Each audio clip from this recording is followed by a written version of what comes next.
अपने शिष्यों को नेकी का उपदेश देते हुए भगवान गौतम बुद्ध बोले, हे शिष्यों, बुरे काम छोड़ देने पर भी उनकी बदनामी मिटाई नहीं जा सकती।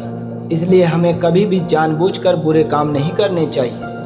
मनुष्य द्वारा किए गए छोटे छोटे बुरे काम की बदनामी उसका जीवन भर पीछा नहीं छोड़ती है। जैसे ऋषि वाल्मीकि का प्रारंभिक जीवन उनके परिचय में हमेशा उल्लेखित किया जाता है। और इसी से जुड़ी एक कथा मैं तुम्हें और सुनाता हूँ। एक छोटे से कस्बे में पंडित रामानंद रहा करते थे। वे बहुत सदाचारी थे और हर किसी की मदद को हमेशा तैयार रहते थे। आसपास के कई गांवों तक उनकी ख्याति फैली हुई थी। उनका एक पुत्र था जिसका नाम था राम सेवक। राम सेवक इकलौता होने के कारण बड़ा ही चंचल और नटखट था। पंडित जी की हार्दिक अभिलाषा थी कि उनका बेटा विद्या प्राप्त करके उन्हीं की तरह सदाचारी बने और पूजा पाठ और इत्यादि का काम करे। लेकिन पिता की इच्छा के विपरीत राम सेवक हमेशा शरारतें किया करता था। पंडित रामानंद उसे समझाने का प्रयास करते रहते थे, लेकिन राम सेवक को बुरे कामों में मजा आता था। अंत में निराश होकर पंडित जी ने राम सेवक को समझाना बंद कर दिया। जब कभी कोई उनके पुत्र की शिकायत लेकर आता तो पंडित जी अपने घर के मुख्य द्वार पर एक कील गाड़ देते। कुछ दिनों में दरवाजा कीलों से भर गया। एक दिन एक अंधा मुसाफिर रोता हुआ पंडित जी के पास आया। पूछने पर उसने बताया कि उसके बेटे राम सेवक ने उसकी लाठी खींच ली और उसके खाने की पोटली कुएं में डाल दी। यह सुनकर पंडित जी को बड़ा दुख हुआ। उन्होंने दरवाजे की ओर देखा। उसमें केवल एक आखिरी कील के लिए जगह बची थी। पंडित जी ने अंधे मुसाफिर से माफ़ी मांगकर उन्हें रवाना किया और कील हथौड़ा लेकर दरवाजे पर जैसे ही कील ठोकना शुरू कर दी, उसी समय राम सेवक वहां आ पहुंचा। उसने पिताजी से पूछा, पिताजी, आप यह क्या कर रहे हैं? पंडित जी उदास मन से बोल उठे, बेटा, मैं तेरे किए गए दुष्कर्मों की गिनती कर रहा हूँ।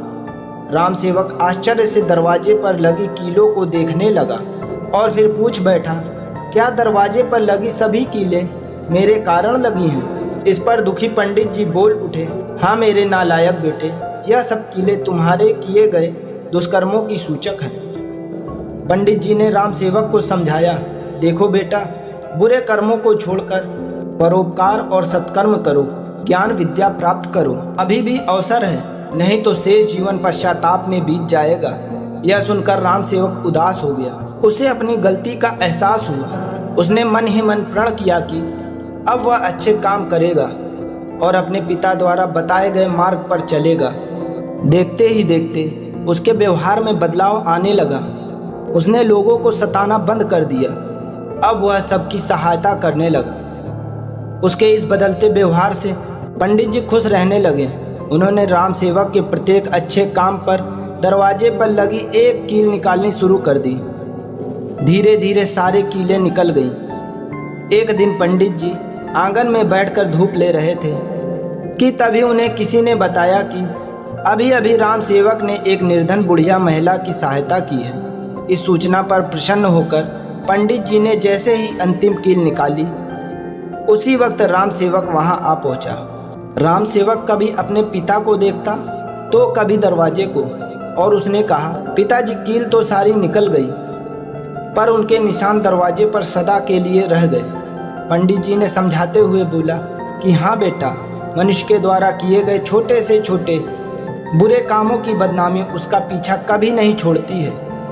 मनुष्य की बदनामी के दाग उसके ऊपर हमेशा के लिए रह जाते हैं और उसके साथ जुड़ जाते हैं। तो दोस्तों, इस कहानी के माध्यम से हमें यह शिक्षा मिलती है कि हमें कभी भी जीवन में बुरे कर्म नहीं करने चाहिए, क्योंकि उसके दाग जीवन भर रहते हैं। तो दोस्तों, बुद्ध जी की यह कहानी से हमें यह शिक्षा मिलती है कि हमें बुरे कर्म कभी नहीं करने चाहिए। ओम नमो बुद्धाय।